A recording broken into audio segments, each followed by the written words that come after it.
xildhibaanadan oo ka soo jeeda gobolada Jubbooyinka ayaa shirkooda jaraa'id ku cadeeyay mowqifka ay ka qabaan hawlgalka ciidamada dawladda Kenya iyo kuwa dawladda Soomaaliya ay ka wadaan gobolada Jubbooyinka iyo Gadow waxaana xildhibaanadani tilmaameen in hawlgalkani uu keeni karo nabad ka aslaaxda gobolka iyo sidoo kale waxa ay sheegeen inay kaga xoroobayaan dadka goboladaasi kooxaha al-shabaab waxaana shirkooda jaraa'id ay ka soo saareen baaq ku aadan arrimaha socda ee xilligan ka socda goboladaasi iyagoo sidoo kale ugu baaqay in madaxda dawladda ugu sarreysa ay si isku mid ah u taageeraan hawlgalkan socda xildhibaan Cabdirashiid Sheekh Saciid ayaa shirkan jaraa'id ka akhriyay qodobada ay isla garteen sidoo kale xildhibaan Bishaar Ugaas Ibraahim xildhibaan Aadan Buule Maxamuud iyo xildhibaan Maxamed Amiin Cabdullaahi ayaa sidoo kale ka hadlay siday u taageersan yihiin hawlgalka ciidamada dawladda Kenya ay ka wada gobolada Jubbooyinka waxaana sheegeen inay habboon tahay in dadka Soomaaliyeed aanay u fahmin ujeedo gaar ah iyo in dawladda Kenya ay duulaan ku tahay dalka Soomaaliya qodobada aan maanta ku soo jeedinaa halkan waa saddex qodob oo aragno inuu yahay mowqifka siyaasadeed ee xildhibaanadu ay qabaan oo isleenahay hadii la qaato waxay waxtar u tahay nidaamka geedi socodka nabadda iyo soo celinta nabadda ummadda Soomaaliyeed xildhibaanadu waxay ugu horeyn soo dhaweynayaan taageersan yihiinna howlgallada ka socda dhammaan xuduudaha dalka ee lagaga saarayo kooxda al-shabaab deegaanadii dalka Soomaaliyeed iyo dadka Soomaaliyeed ay lahaayeen sida xaq darrada ah oo xadgudubka ah oo taadiga ah ay ugu tagrifayeen in muddo aan ay ka haysteen xorriyadii iyo sharafkii iyo karaamada ummadda Soomaaliyeed qodobka labaad waxa weeye codsi aan u soo jeedinayno dawladda kumeel gaarka Soomaaliyeed oo ah in ay wada shaqayn la sameeyaan hawlgallada ka socda goboladana ay taageero buuxda siiyaan midda saddexaad waxa weeye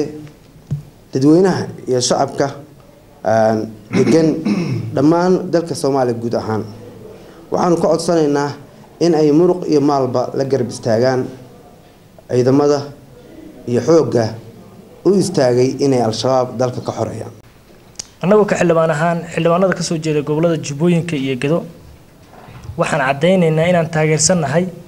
hawlgalka ka socda halkaas oo ay ka wado dawladda Kenya maxaa yeelay dawladdeena kumeel gaarka hadda waxay ku shaqeysaa waa xamar inta yarta oo dawladdu ay ka taliso waa la og yahay amaanka iyo nabadgelyada iyo maamul wanaaga iyo dawladnimada ka jirto in gobolada koonfureed laga helo hawl noocaas ah oo dawladdu gaari karto cid walba ka caawinaysa xagga nabadgelyada ah in la helana waa wax aad u muhiimsan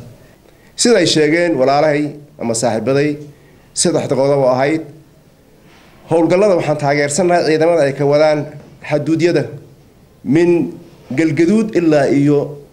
jubbada hoose oo intuu dhahay Soomaaliland aad garanaysiin waxaan mooday midowga Afrika iyo IGAD go'aanada ama arrimaha ay gaarayeen oo aanu ka mid ka ahayn inay ka mid ahayd in la taageero ama la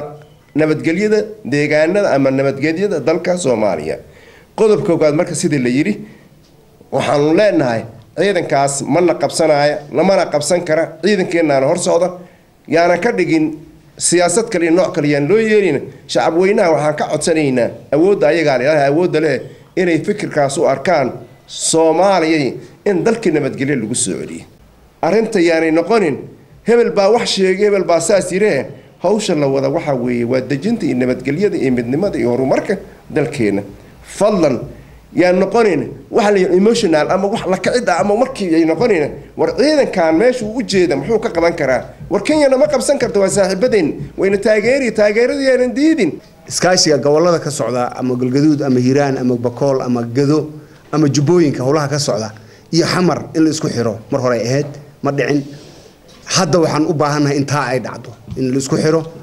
dawladda wadamada dariska ee howlgallada ciidamada Soomaaliyeed tababare ee gacanta ku haya iyo dawladda Soomaaliya in wada shaqeyn ay timaado yaa u dhaxayn kara waxa u dhaxayn kara xildhibaanada iyo siyaasiyiinta deegaanka soo jeedo marka taas waxa weeyaan dawladdan ku adkaynaynaa inay hawsha qabato annagu waxaan taageersanahay ama aan